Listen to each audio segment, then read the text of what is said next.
Hare Nama Hare Nama eva kevalam Kalo nasteva nasteva nasteva gatiranyata.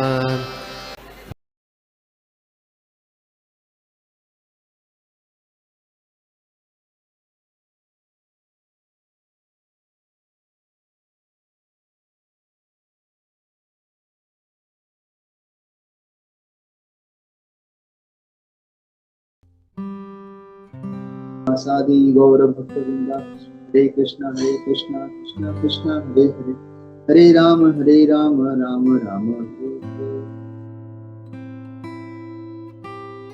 तुम करोति वाचालं पंगुं लंघयते गिरिं यत्कृपातमहं वन्दे श्रीगुरुदिनतारिणं परमानंद माधवं श्री चैतन्य ईश्वरम्। हरे कृष्णा। ओम नमो भगवते वासुदेवाय ओम नमो भगवते वासुदेवाय ओम नमो भगवते वासुदेवाय।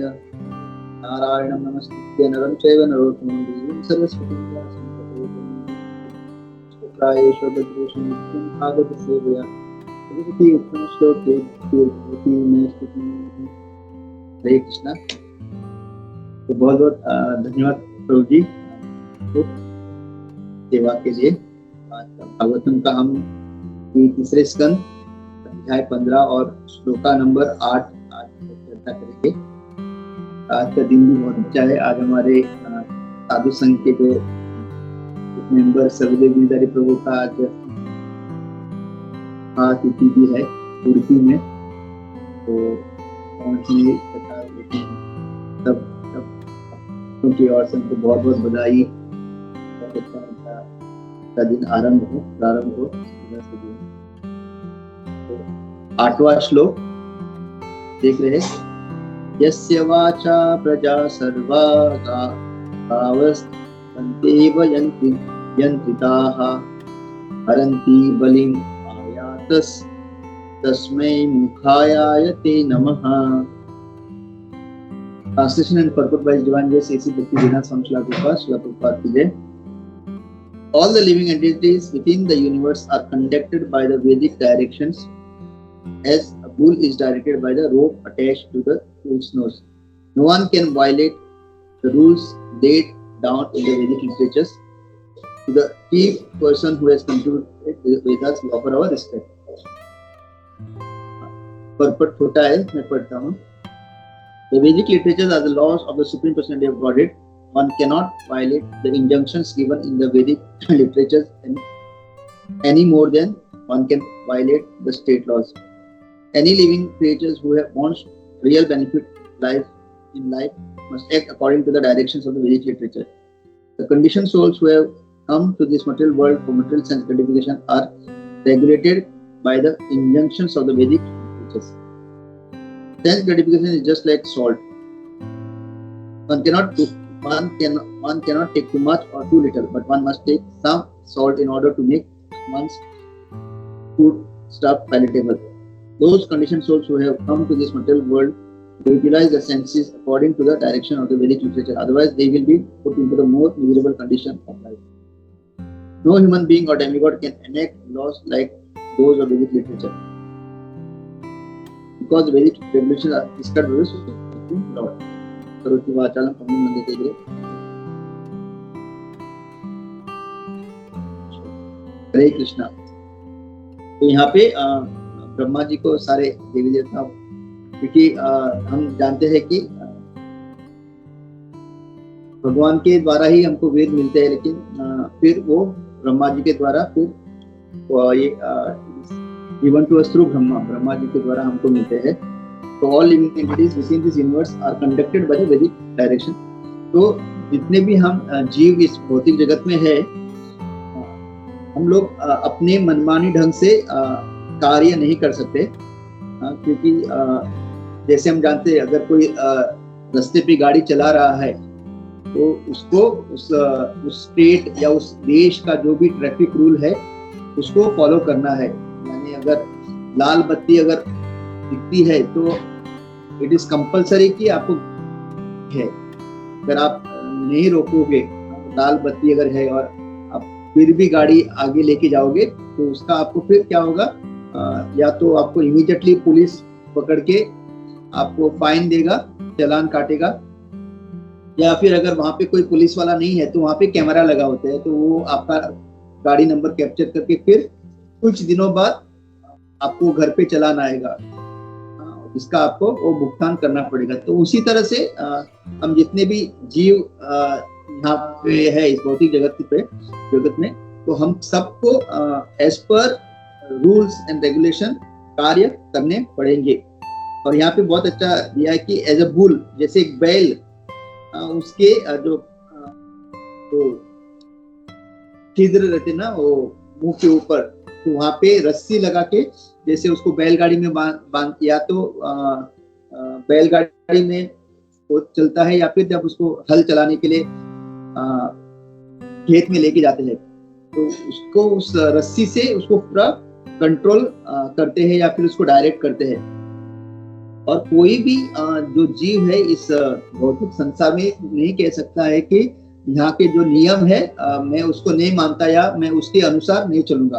अगर कोई ऐसा मूर्ख व्यक्ति अपना जीवन अपने मनमानी ढंग से अगर जीता है या जीने की प्रयास करता है तो आज नहीं तो कल उसको उसका भुगतान करना पड़ेगा।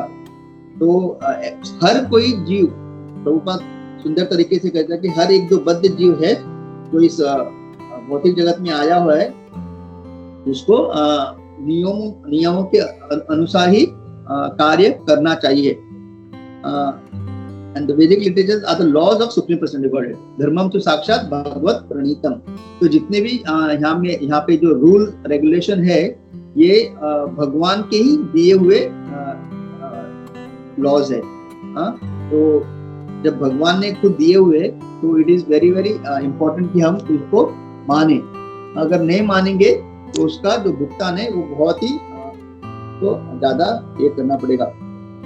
इसकी वजह से कहा गया कि सारे जो शास्त्र है एक लॉ बुक है, इट इज अ मैनुअल। जैसे अगर हम कुछ खरीदते हैं, कोई वस्तु खरीदते हैं, टीवी, कंप्यूटर, मोबाइल, तो उसके साथ एक मैनुअल आता है कि उसको कैसे चलाना है ताकि उसका आप अच्छी तरह से यूज कर सके और उसका कोई मतलब वो खराब ना हो, राइट।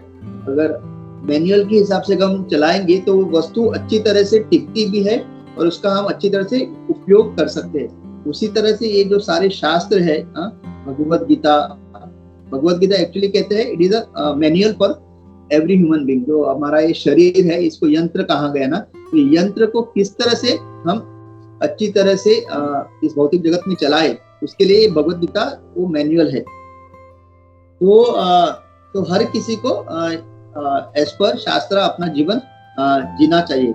और यहाँ पे एक बहुत अच्छा सुंदर ये प्रभुपाद उदाहरण देते हैं नमक का। तो कुछ लोग हम देखते हैं कि वो क्या कहते हैं कि ये मनुष्य जीवन सबसे मतलब ऊंचा ये है, क्या कहते हैं, जीवन है, और हम लोगों के लिए यहाँ पे जो कुछ भी है भगवान ने हमारे भोग के लिए बनाया है, वो हमारे लिए बनाया है। तो it is for our enjoyment. भगवान ने जो कुछ बनाया है तो हम लोग का पूरा मतलब जो ये जीवन है वो भोग करने के लिए है। हम लोगों को कोई रिस्ट्रिक्शन नहीं है, ऐसा सब हमारे लिए बनाया हुआ है, ऐसे कुछ लोग मानते हैं। तो अगर प्रभुपाद का ये जो एग्जाम्पल है तो हम जानते हैं कि आप खाना जो भोजन हम बनाते हैं, जैसे अभी भक्त लोग भोगा बनाते हैं भगवान को अर्पण करने के लिए और फिर वो प्रसाद बनता है। तो हमको पता है आप कितना भी अच्छा बना लो भोजन, अगर उसमें नमक नहीं डालेंगे, अगर नमक उसमें नहीं डालेंगे तो उसका स्वाद नहीं आएगा।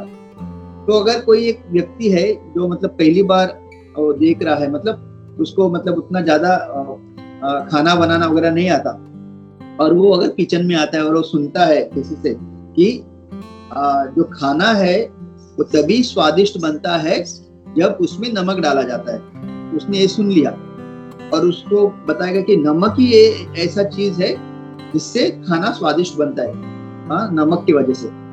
तो वो फिर जाके सोचता है कि चलो मैं आज मैंने, और सीख लेता है थोड़ा बहुत कैसे एक डिश, मान लो एक दाल कैसे बनाना है, तो वो सीख लेता है और अपने घर जाता है और सोचता है आज मैं भगवान को भोग लगाऊंगा, दाल बनाऊंगा। तो सब जो दाल के लिए चाहिए सब तड़का लगाता है, सब कर देता है।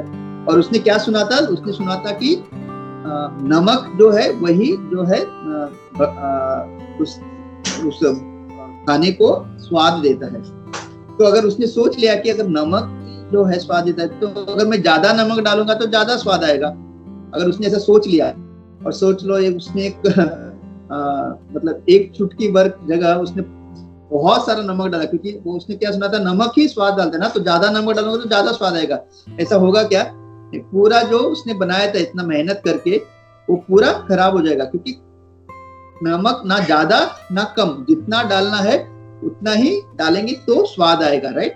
लेकिन अगर लेकिन उसने सोचा नमक से स्वाद आता है तो ज्यादा नमक डालूंगा तो क्या होगा, पूरा खाना बिगड़ जाएगा। उसी तरह से हमारी जो इंद्रियां है, प्रभुपाद भी कहते कि इंद्रियों को जो थोड़ा तृप्त करना है, लेकिन उसको कैसे तृप्त करना है, as per rules and regulation.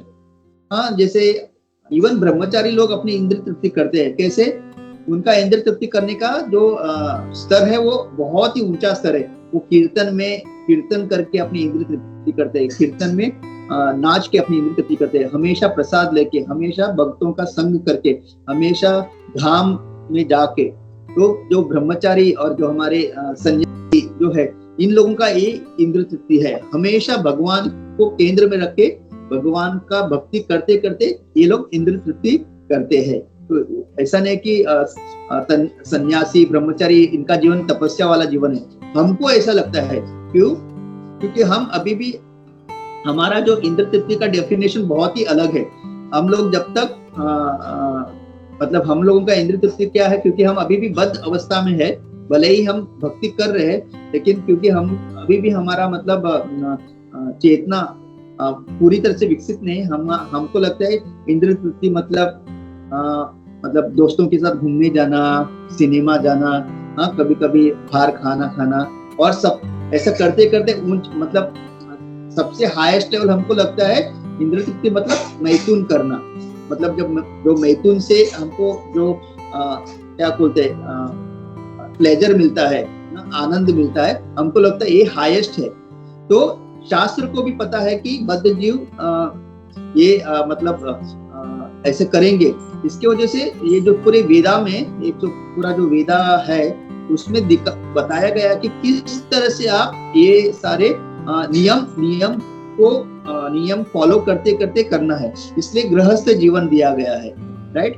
गृहस्थ जीवन में जब आप विवाह करोगे, विवाह करके फिर आपको वो जो मैथुन करने का जो आपको सुख चाहिए अपने ही जो अर्धांगिनी उनके साथ, और उसी तरह से कुछ लोगों को मांस खाने का अभी भी इच्छा रहता है। तो वेदा में उसको कहा क्या गया, मतलब एक ऐसे पशु जो अभी ऑलमोस्ट मृत्यु होने की अवस्था में है, बहुत ही वृद्ध हो गया है, ऐसे पशु का बलि चढ़ा के, मतलब यज्ञ करके बलि चढ़ा के फिर उसको भक्षण करना।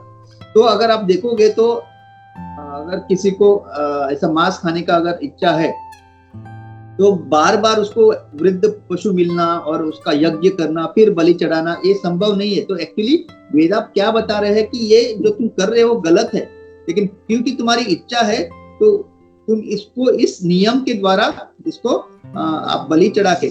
तो एक्चुअली अगर देखेंगे तो हर बार आप मतलब आज के जो हम इतने बिजी है तो कहाँ पे कोई मतलब काम धाम छोड़ के एकदम वृद्ध पशु को लेके फिर यज्ञ करके बलि चढ़ा के आप भक्षण कर सकते हो। इसका मतलब क्या है कि ये मतलब इनडायरेक्टली अगर कोई बुद्धिमान व्यक्ति है उसको पता चलेगा कि ये जो मैं कर रहा हूँ ये सही नहीं है, लेकिन क्योंकि मेरी इच्छा है इसकी वजह से वेदा मुझे इस तरह से नियम द्वारा उसको खाने के लिए परमिशन दे रहा है। और क्योंकि ये संभव नहीं है हर बार मुझे बलि चढ़ाना, इसका मतलब सबसे अच्छा ये रहेगा कि मैं इसको खाना ही छोड़ दूं, राइट। और उसी तरह से इवन जो हम लोग जो वेजिटेरियन है वो भी मतलब हम जानते हैं कि बहुत सारे लोग आर्ग्यू करते हैं कि अगर आप कहते हैं कि जो एनिमल्स है, जो प्राणियां हैं उनमें भी जीव है, और अगर ऐसा देखा जाए तो झाड़ों में भी मतलब पत्ते हैं जो अलग अलग, उनमें भी जीव है। तो एक्चुअली इट इज करेक्ट, उनमें भी जीव है, लेकिन हम लोगों को क्या कहा गया है, क्योंकि जीवो जीवस्य जीवनम, हमको जीवन मतलब क्या कहते हैं, अगर जिंदा रहना है तो कुछ तो खाना पड़ेगा। तो उसके वजह से हम लोग क्या करते हैं, जो कुछ भी हम लोग बनाते हैं भोगा, पहले भगवान को अर्पण करते हैं और फिर वो प्रसाद बनता है। इसकी वजह से भले ही उनमें भी जीव है, लेकिन क्योंकि ये शास्त्र में अलाउड है, लेकिन कब अलाउड है, जब हम उसको भगवान को भोग लगा के फिर लेते हैं।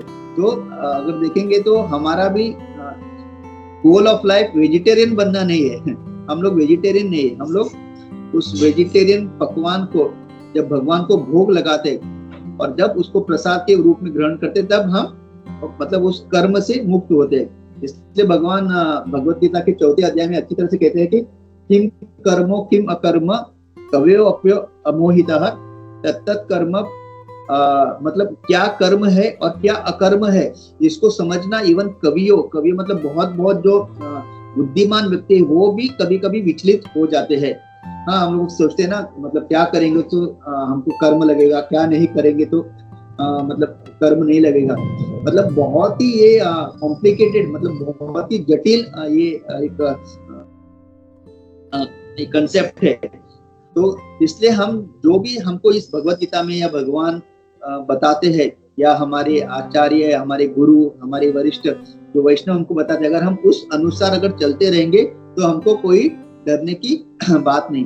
जैसे एक बहुत अच्छा उदाहरण है, एक बार क्या हुआ, एक राजा था जो हमेशा अपनी प्रजा को, और जो भी उस राज्य में कोई अगर व्यक्ति आता है, मतलब कोई और गांव से वगैरह, और वो अगर भोजन के वक्त अगर पहुंच जाता है उस राज्य में, तो राजा हमेशा उनको भोजन देता था, हर किसी को अपने राज्य में।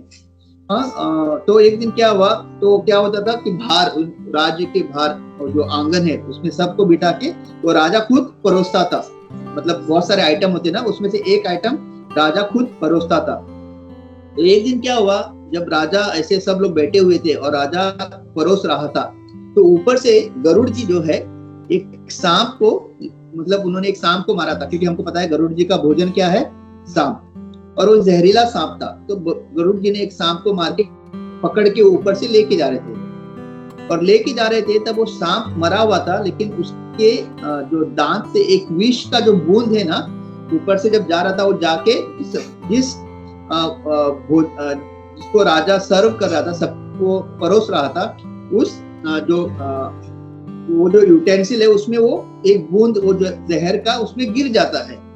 और उसके बाद में राजा जिसको भी परोसते हैं, वो गिरने के बाद वो सारे व्यक्ति, क्योंकि वो बहुत विषैला बूंद वो जहर था, वो उतने सारे जो लोग हैं वो भोजन करने के बाद मर जाते हैं। अभी इसमें राजा, अभी क्या होता है, राजा ने देखा नहीं वो बूंद गिरा हुआ, बहुत एकदम जल्दी वो ऐसा गिर जाता है, किसी को पता भी नहीं चलता, तो सब लोग मर जाते हैं। अभी राजा को बहुत बुरा लगता है कि मतलब ये कैसे हुआ। उसके पहले जो भी थे उनको कुछ नहीं होता, लेकिन बाद में जिनको भी उन्होंने परोसा, हाँ, वो मर जाते वो, क्योंकि वो खाने में वो जहर गिरने के कारण। अभी क्या होता है, यहाँ पे यमराज जी जो है वो अभी बहुत ही सोचते हैं, अभी ये जो गरुड़ जी है उनका तो भोजन है वो सांप, तो ये कर्म मैं उनको नहीं दे सकता। हाँ, और फिर वो जो बूंद नीचे गिरा वो बेचारे राजा ने देखा नहीं, इसकी वजह से वो आगे परोसा गया। तो अभी जितने लोग मरे हैं उसका कर्म किसको दूं? हाँ, क्योंकि राजा का भी बेचारा गलती नहीं, उसने देखा नहीं, अगर उसने देखा होता और फिर भी वो परोसता तो मैं उसको कर्म दे सकता था। अभी राजा को भी बेचारे को पता नहीं कि उस खाने में वो जहर का बूंद गिरा बोल के। गरुड़ की भी गलती नहीं, गरुड़ तो अपना उनका भोजन ही है, वो भोजन को लेके जा रहा था, सांप तो मर चुका है, उसको कहाँ पता वो उसके दांत से। तो ये जो है यमराज जी सोच रहे थे इसका कर्म अभी किसको दिया जाए, अभी जितने लोग मरे हुए। तो कुछ दिनों बाद क्या होता है, उसी राज्य में बहुत सारे लोग वापस आते हैं, ऐसे जो प्रवासी होते हैं, और वो आके एक बूढ़ी एक जो स्त्री होती है उसको पूछते हैं कि हमने सुना है यहाँ पे जो भी भोजन के वक्त आता है इस गांव में, तो राजा उनको भोजन कराते हैं, तो आप बता सकते हैं क्या, मतलब वो राजा के महल जाने का रास्ता कहाँ पे है? तो फिर वो बूढ़ी उसको जो वो स्त्री होती है वो उनको बताती है ऐसे जाओ और वहां पे आपको महल मिलेगा। और इसे बताने के बाद धीरे से वो क्या बोलते, थोड़ा संभल के जाना, हाँ ये जो राजा है ना भोजन खिलाता है और मैंने सुना है भोजन में विष डाल के लोगों को मारता है। तो जैसे ही वो स्त्री ये वाक्य बोलती है कि वो राजा है, मैंने सुना है भोजन में जहर डाल के लोगों को मारता है, इमीडिएटली यमराज कहते हैं ये सारा जो कर्म है इस स्त्री के सर पे डालना है। मतलब वो सारा कर्म उस स्त्री को, क्यों? अभी बेचारे राजा को सही में पता नहीं था कि उसने, और पहली बार एक ही बार ऐसा हुआ था, लेकिन उस बूढ़ी ने कहा, उस स्त्री ने क्या कहा कि ये राजा जो है मतलब भोजन खिलाने के माध्यम से जहर डाल के लोगों को मारता है। तो ऐसे इससे हमको पता चलता है कर्म कितना, मतलब कभी कभी हम ऐसे गलत वाक्य, मतलब हमको कभी कभी पता नहीं रहता कि किसी के बारे में, हम कभी कभी बैठ के राजनीति के बारे में चर्चा करते हैं, हम बोलते हैं अरे ये सारे लोग करप्ट है, ये सारे लोग, मतलब हमको एक्चुअली कुछ पता नहीं है, लेकिन हम लोग ऐसे सारे वाक्य बता के औरों के कर्म भी अपने सर लेते हैं, राइट। ऑलरेडी हमारे जो कर्म है वही इतना ज्यादा है कि हम उसको भोग नहीं पा रहे हैं, लेकिन जब हम ऐसे बिना जरूरत के बैठ के इनका उनका बात करते हैं, हमको पता नहीं किसका कौन किसकी चेतना क्या है, कौन क्या, किसने क्या गलत किया है, सही में उसने गलत किया है या वो गलती से ऐसा उसने किया, लेकिन हम बिना कुछ सोचे समझे जब किसी और के बारे में बात करते हैं, इसलिए उसको कहते हैं प्रजल्प। प्रजल्प इसलिए कहते हैं जब हम मतलब पाप कैसे होता है, मन से होता है, वाचा से होता है, शरीर से होता है। तो ये वाचा से होने वाले पाप ये है जो हम प्रजल्प करते हैं ना, इसी के बारे में अनाप शनाप बकते हैं, हमको बिना पता रहे हम बोलते आ रहे हैं ऐसा आदमी, सारे लोग, भले ही वो सही में जो जितने भी पॉलिटिक्स में जो भी लोग हैं वो लोग पैसा खा रहे हैं, लोगों का मतलब देश को बर्बाद जो भी है, लेकिन वो भगवान जो है उसका जो हिसाब है करेंगे। हम लोग बैठे बैठे उनका कर्म अपने, जब हम ऐसा जब बात करते हैं ना किसी के बारे में, तो हम उनको उनके कर्म से मुक्त करते हैं और हम उनका कर्म अपने सर पे लेते हैं, और इसके वजह से हम और मतलब जो अपना जो परिस्थिति गंभीर होती जाती है और हम लोग हमारे जीवन में कष्ट आते जाते रहते हैं। इसके वजह से सबसे सेफ अगर हम देखेंगे, अगर जीवन अगर हमको जीना है तो इट इज बेस्ट इज क्या कि जैसे भक्ति में हमको कहा गया अपना जितना भी टाइम मिलते हैं अव्यर्थ कालत्वम नाम गाने सदा रुचि, अगर आपको समय मिल रहा है तो भगवान की कथा का श्रवण कीजिए, हरे कृष्ण महामंत्र जप कीजिए, जितना हो सके भगवान के बारे में आपका समय, भगवान के चिंतन में, उनके शास्त्र पढ़ने में अपना समय जो है उसको यूटिलाइज कीजिए। अन्यथा किसी के बारे में बात करना वगैरह प्रजल्प करने में जब हम करते हैं तो वाचा से हम अपना पाप करते हैं। मन से हम लोग कैसे पाप करते हैं? मन से जब हम किसी धनी व्यक्ति के घर जाते हैं, तो जब हम उनके घर देखते हैं तो हमको ईर्ष्या हो जाती है, पता नहीं इसने मतलब कितने लोगों को, मतलब आजकल इतना पैसा कहाँ से आता है, इसने पता नहीं कितने लोगों को ठगा होगा और इतना बड़ा महल।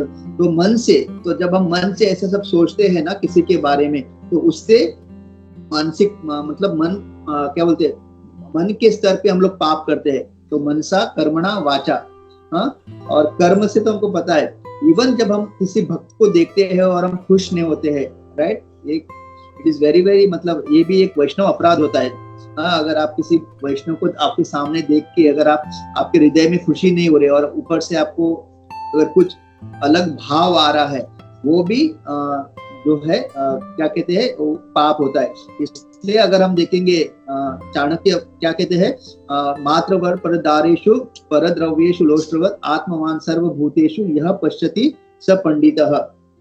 इसलिए मात्रवत मतलब अपनी माँ के अलावा हर किसी स्त्री को ना हमको माँ की तरह देखना, अपनी पत्नी के अलावा हर कोई स्त्री को आपको माँ देखना है। परद्रव्येषु लोष्ट्रवत् मतलब हर किसी का जो भी धन है हम उसको मतलब कैसे देखना है, एक कचरे के समान। इसका मतलब क्या है, मतलब हम जब किसी का धन देखते हैं कचरे के समान देखना है, मतलब कि हमको वो धन देख के हम आकर्षित नहीं होते, हमको ईर्ष्या नहीं होती, हम उसको एक ऐसा लगता है कि ये मतलब मेरे लिए, मेरा इसका मतलब मेरे लिए इसका कोई वैल्यू नहीं है, राइट।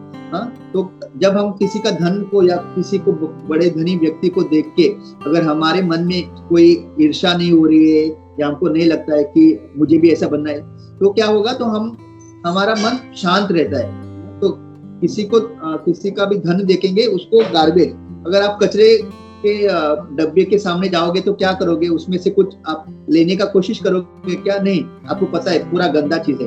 तो उसी तरह से आप किसी के धनी व्यक्ति को देखेंगे, उनके घर, गाड़ी, बंगला जो भी, और आपके अंदर कुछ भी ऐसा नहीं लग रहा है कि अरे मेरा भी ऐसा ही एक घर होता, मेरे पास भी इतना पैसा होता, तो मतलब आपका जो मन है शांत है, आपके अंदर ऐसा कुछ आप एजिटेट नहीं हो रहे हो। देखिए, परद्रव्येषु लोष्टोत आत्मवान सर्वभूतेषु, और हर व्यक्ति को जब आप देखते हो और जिस तरह से आपको अपने प्रति जो आप अपने बारे में जैसे सोचते हो, उसी तरह से जब आप औरों के बारे में सोचोगे, आत्मवान सर्वभूतेषु यह पश्यति पंडितः, तो एक्चुअल पंडित ऐसा व्यक्ति है। और ऐसा पंडित अगर कैसे बन सकते हैं, जब बार बार हम शास्त्र का अध्ययन करके अपना जीवन शास्त्र के आधार पे अगर जिएंगे, इसके वजह से हमारा जो जीवन है बहुत ही मंगलमय होगा। और एक चीज है कि हर कोई जो है इस शास्त्र के आधार पे ही हमको चलना है, कोई भी नहीं छूटेगा। मतलब आपको कभी कभी लगता है ना, आज के कलयुग में जो गलत करता है वही आगे बढ़ता है, जो गलत करता है वही तरक्की करता है, जो ईमानदारी से जो रहता है उसी का मतलब कुछ नहीं होता। बहुत सारे लोगों को ऐसा लगता है, राइट। ऐसा कुछ भी नहीं है। हर एक चीज का हिसाब जो है भगवान के जो रिकॉर्ड है ना, मतलब जो कंप्यूटर है उसमें स्टोर हो रहा है। वो केवल प्रारब्ध जब होगा, मतलब जब टाइम आएगा, हर किसी को अपने जो शास्त्र के विरुद्ध जिसने कार्य किया है उसको भुगतान करना पड़ेगा। भगवान कहते हैं ना, इतम शास्त्र उत्सृज्य, मतलब जो शास्त्र के परे मतलब विरुद्ध जाके जो कार्य करता है उसको उसका भुगतान करना ही पड़ेगा। अभी एक हमारे लिए बहुत अच्छा है कि देयर आर टू लॉज, दो नियम है, एक है लॉज ऑफ कर्मा और एक है लॉज ऑफ मर्सी। तो लॉज ऑफ कर्मा क्या है? लॉ मतलब जो लॉ ऑफ कर्मा क्या है, जो आपने गलती किए है आपको उसका एग्जैक्ट मतलब 100% आपको उसका जो है आपको उसका रिएक्शन आपको भुगतना पड़ेगा, उसका जो प्रतिक्रिया है आपको भुगतना पड़ेगा। जैसे और लॉ ऑफ मर्सी यानी ये जो है केवल और केवल भक्तों को अप्लाई होता है। लॉ ऑफ मर्सी मतलब भगवान क्या बोलते हैं माया देवी को कि जितने भी वैष्णव लोग हैं, क्योंकि हम लोग भक्ति में आए हैं लेकिन अभी भी बहुत गलती कर रहे हैं, हम भी अन्य सामान्य लोगों की तरह हम भी बहुत गलती कर रहे हैं। हमारे अंदर भी ईर्ष्या, काम, क्रोध, लोभ, ये सारा हमारे अंदर भी है, चीटिंग, प्रोपेंसिटी, ये सब। लेकिन क्योंकि अभी हम लोगों ने एक शुद्ध भक्त के शेल्टर लिया है, हमने शरणागत होके, क्योंकि अब हम भक्ति करने का हम लोग प्रयास कर रहे हैं, अभी तक भक्त बने नहीं लेकिन प्रयास कर रहे हैं और प्रामाणिकता से प्रयास कर रहे हैं, लेकिन ये करते करते अभी भी हम लोग गलती कर रहे हैं सामान्य लोगों की तरह। लेकिन क्योंकि हम अभी भक्ति करने का प्रयास कर रहे हैं तो भगवान हमको क्या करते हैं, हमको नॉर्मल आम आदमी से निकाल के हमको अपने जो अपने क्या कहते हैं दायरे में लाते हैं। और माया देवी को कहते हैं ये जितने भी जो भक्त है या भक्त बनने का प्रयास कर रहे हैं, इसका जो भी कर्म है उसका मैं टेक केयर करूंगा, तो इन लोगों को आप छोड़ दो। तो हम लोग किसके अंडर आ जाते हैं? प्रभुपाद की कृपा से, चैतन्य महाप्रभु की कृपा से, हमारे गुरु लोगों की गुरुजन की कृपा से we come under law of mercy, और एक है लॉ ऑफ कर्मा। तो बाकी अन्य जो लोग हैं जो है वो लोग लॉ ऑफ कर्मा के। तो अगर इसको अगर समझा जाए तो कैसे, तो जैसे अगर एक चोर को अगर एक पुलिस पकड़ता है चोरी करते हुए, तो क्या करेगा, सीधा उसको थाने लेके जाएगा और ऊपर से नीचे उसकी पिटाई करेगा, राइट। उससे प्यार से थोड़ी बात करेगा, अरे तुम चोरी क्यों करते हो, हाँ ऐसा नहीं करना चाहिए, हाँ समझ में आया, ऐसा थोड़ी बात करेगा। सीधा जैसे पिटाई ऐसे करेगा कि उसको पूरा नाना नानी सब याद आएगी उस चोर को। अभी वही अगर एक व्यक्ति, एक चोर चोरी कोई कर रहा है, उसको उसके अगर माँ बाप अगर उसको पकड़ते हैं चोरी करते हो, तो क्या करेंगे माँ बाप? घर लेके जाएंगे, वो भी एक दो तीन, हाँ थोड़ा सा मारेंगे, थोड़ा सा, क्योंकि चोरी किया है ना। लेकिन फिर क्या करेंगे, फिर समझाएंगे उसको, बेटे ऐसे नहीं करते, हाँ तुमको क्या चाहिए मुझे बताओ, हाँ चोरी क्यों कर रहे हो, हाँ तुमको जो चाहिए मुझसे आके बोलते, मैं तुमको लेके देती। अगर वो तुम्हारे लिए अच्छा नहीं तो मैं समझाती है अच्छा नहीं है। तो अभी वही अगर पुलिस जब पकड़ते हैं तो क्या होता है, पिटाई होती है। और वही जब माँ बाप अगर एक व्यक्ति को पकड़ते चोरी करते हो, उनका अगर वो बेटा है तो कैसे मारेंगे थोड़ा सा, क्योंकि उसको भी सुधारना है ना, लेकिन फिर प्यार से समझाएंगे। तो ये है, मतलब एक उदाहरण के तौर पे बताना कि लॉ ऑफ मर्सी क्या है एंड लॉ ऑफ कर्मा क्या है। तो हम लोग एक्चुअली जब हम लोग गलती करते हैं तो भगवान उस वो जो कुछ कर्म हमने किए हैं गलत कर्म, तो भगवान उसका टेक केयर करते हैं। और क्योंकि भगवान उसका टेक केयर कर रहे हैं, हमको जितना भुगतना होता है उसका बहुत कम हमको दंड मिलता है।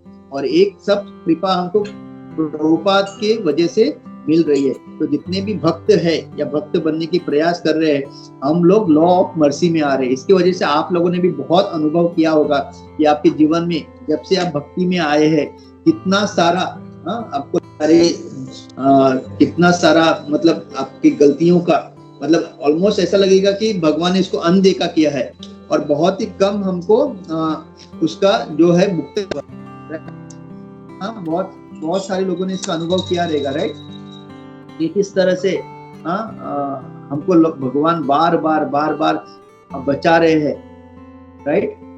तो ये है लॉ ऑफ मर्सी का कृपा।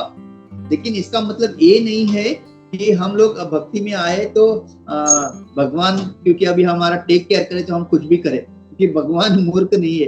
भगवान को पता है कि इसके जो पहले के जो क्या कहते हैं इम्प्रेशंस, हमारे जो वासनाएं हैं, उसके कारण, मतलब वो कंट्रोल करना चाहता है, वो ऐसा कुछ गलत काम नहीं करना चाहता, लेकिन क्योंकि वो पहले के इम्प्रेशंस इतने वो हावी हो रहे हैं, इसकी वजह से ना चाहते हुए भी ये कर रहा है। लेकिन धीरे धीरे वो सुधर के शुद्ध भक्त बनेगा, भगवान को पता है।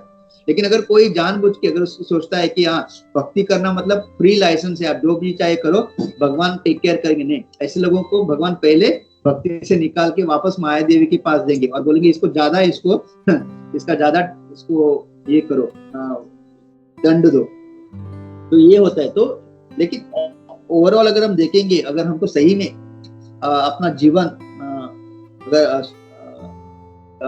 एक क्या कहते हैं जितना कम, क्योंकि भौतिक जगत जो है बहुत ही कष्टदायक जगह है, यहाँ पे कोई सुखी नहीं रह सकता, हर किसी को दुख आते ही रहेंगे। मतलब यहाँ पे सुख दुख ये जो है कार्यक्रम चलता रहेगा, और दुख थोड़ा ज्यादा आता है क्योंकि हम लोग, हमारा जो मेंटल लेवल उतना ये नहीं होने के कारण इवन कभी कभी सुख में भी हमको दुख दिखता है। लेकिन अगर हम शास्त्र के अनुसार, अगर एज पर शास्त्र अगर हम चलते रहेंगे जितना हो सके, तो हमारा जीवन शास्त्र के आधार पे क्योंकि हम चल रहे हैं, तो हम लोगों का जो बहुत ही अपना कष्ट जो है उसको हम निवारण कर सकते हैं। और उसी तरह से जो नमक का बहुत सुंदर एग्जाम्पल है, इंद्र तृप्ति जितनी भी अगर एज पर जो चाहिए, अगर आप वो रेगुलेटेड हिसाब से करेंगे तो आपका जीवन जो है, लेकिन ये बहुत इम्पोर्टेंट है कि जितना हम लोग समझेंगे कि जैसे 4 रेगुलेटिव प्रिंसिपल है ना, no meat eating, no illicit sex, no gambling, no intoxication, ये चारों चीज जो है एक्चुअली रेगुलेशन में भी हमको नहीं करना चाहिए। मतलब सर्टन थिंग्स, जैसे मीट ईटिंग, इसको एक्चुअली बिल्कुल हमको छोड़ देना चाहिए। भक्त लोग तो वैसे भी नहीं करते, क्योंकि बहुत लोगों ने कहा है अगर कत्ल खाने के जो दरवाजे में अगर ग्लास लगा होता, और सब लोग देखते किस तरह से वो कत्ल होता है, क्योंकि आप देखोगे बहुत सारे बच्चे हैं जो अपने माता पिता के साथ जब गए संडे को वो खरीदने के लिए, ऐसे एग्जाम्पल है, जब उन्होंने देखा किस तरह से उसको काटा जाता है, उन्होंने बच्चों ने खाना छोड़ा, बच्चों ने, रियली ऐसे 2-3 एग्जाम्पल है, उन्होंने जब देखा उसको कैसे काटा जाता है जो भी, तो उन्होंने छोड़ा। तो एक्चुअली व्हेन वी अंडरस्टैंड कि किस तरह से ये वायलेंस किया जाता है पशु पक्षी पे, तो छोटे छोटे बच्चों का अगर हृदय परिवर्तन हो सकता है केवल देखने से, तो उसी तरह से नो गैम्बलिंग, जो ये सब जुआ वगैरह लोग बर्बाद हुए हैं, मतलब अच्छे अच्छे धनी परिवार के लोगों ने मतलब इस ऐसे जब चीजें की है, मतलब पूरा संपत्ति उनका चला गया। फिर no gambling, no meat eating, no intoxication, मतलब ये जो हम जानते हैं ये जो शराब वगैरह ये जो चीज है, इससे भी मतलब लोग बर्बाद हो जाते हैं। हमने देखा है जब हमारा प्रसाद बचता है ना, कभी कभी प्रोग्राम होने के बाद, तो हम सोचते हैं चलो जो फुटपाथ वगैरह लोग हैं ना उनको जाके बांटते हैं। तो कुछ लोग उनको पीने की ऐसी लत रहती है ना, तो हम उनको प्रसाद देते हो, बोलते नहीं प्रसाद मत दो हमको, कुछ एक 10 रुपए दो, क्योंकि क्या करेंगे उस 10 रुपए का वापस कुछ शराब पी के खरीदने के लिए। तो प्रसाद नहीं लेते वो लोग, वो बोलते नहीं हमको कुछ पैसे दो, उस पैसे से शराब खरीदने के लिए, मतलब ऐसी उनको लत रहती है। तो कभी कभी हम प्रसाद बचता है प्रोग्राम के बाद ज्यादा, तो जब हम देने जाते हैं ऐसा, तो वो लोग देते नहीं है। मतलब सोचिए, मतलब ऐसा है, कभी कभी हमको बुरा लगता है ना, ये लोग फुटपाथ पे सो रहे हैं, खाना नहीं, लेकिन उन्होंने अपनी जीवन ऐसा बनाया है कि ऐसी लत उनको लगी है कि उनको खाने के लिए देंगे तो भी वो नहीं लेते। और जो परस्त्री हम जानते हैं, मतलब बहुत ही मतलब इसका समाज में आजकल मतलब शोषण करते हैं, तो ये बहुत बुरा चीज है। हमको हमेशा सोचना चाहिए कि हमारे घर में भी माँ है, बेटियां है, हमारे भी बहनें हैं, अगर उनके साथ अगर कोई ऐसा दुर्व्यवहार करेगा तो हमको कैसा लगेगा। तो वैसे और स्त्री जो भी है उनको इसकी वजह से प्रभुपाद की कृपा से हमको बताया गया कि हर एक स्त्री को माँ के रूप से हमको देखना चाहिए। तभी क्योंकि हम जब माँ के जब चेतना होगी कि ये भी मेरी माँ है, तो हम कभी भी उसके बारे में बुरा नहीं सोचेंगे, हमारे मन में बुरे ख्याल नहीं आएंगे। और जब अगर हर कोई इस संसार में ये 4 नियमों का अगर पालन करेगा, तो सही में प्रभुपाद की कृपा से या फिर हमारे शास्त्रों की कृपा से, चैतन्य महाप्रभु की कृपा से, मतलब बहुत सारे जो प्रॉब्लम्स है इस दुनिया में उसका हल सोल्यूशन निकलेगा। और यही है, मतलब ये अगर 4 नियम अगर पालन करेंगे तो हम ऑलमोस्ट 90 to 99% शास्त्र का कभी भी उल्लंघन नहीं करेंगे, क्योंकि जब हम ये 4 नियमों का पालन करेंगे तो हमारी इंद्रिय भी जो है क्या होगा, नियंत्रित हो जाएगी, राइट सारे। क्योंकि यही तो 4 चीज है ना, हम सबसे ज्यादा इंद्रिय तृप्ति के लिए इसको इंद्रिय तृप्ति का जो केंद्र है ये 4 चीजें। तो अगर हम इसका पालन करेंगे 4 नियमों का, तो हमारे सारे इंद्रिय जो है तृप्त, मतलब और इसको मतलब, और जैसे भगवान कहते हैं कि इंद्रियों को कभी खुला नहीं छोड़ना चाहिए, उसको हमेशा एंगेज करना चाहिए। और सबसे अच्छा एंगेजमेंट क्या है, भगवान की भक्ति। भगवान की भक्ति में जब इसको हमेशा हम एंगेज रखेंगे तो कभी भी ये गलत चीजें नहीं करेंगे। और हम सब लोगों ने इसका अनुभव किया है। सारे जो हम मतलब हम भी पहले मांसाहारी थे, लेकिन कैसे छूटा हो पता भी नहीं चला। भगवान का प्रसाद खा के, भक्तों के संग में रह के, बिना मतलब हमको ऐसा नहीं कि एकदम हमको परेशानी हुई, पता भी नहीं चला कि कब हम लोगों ने वो खाना छोड़ दिया। और अभी उसके बारे में सोचेंगे तो भी हमको कभी कभी लगता है कि क्यों खाते थे हम लोग। मतलब इस तरह से ये भक्ति का इतना पावरफुल ये है, मतलब पता भी नहीं चलता और हर गलत चीजें छूट जाती है। और कभी उसको करने का मतलब खाने का वगैरह ऐसा इच्छा नहीं होता। और ऐसे ही अगर हम शास्त्र के हिसाब से अपना जीवन चलाएंगे तो हम कर्म के बंधन से भी छूट जाएंगे, और हो सकता है धीरे धीरे जो हमारा आध्यात्मिक जगत जाने का जो अपना जो लक्ष्य है उसको भी हम पूर्ण कर पाएंगे। तो मैं यहाँ पे रुकता हूँ। हरे कृष्णा, दंडवत, बहुत बहुत धन्यवाद विष्णु प्रभु, आपने सेवा का मौका दिया। हरे कृष्ण।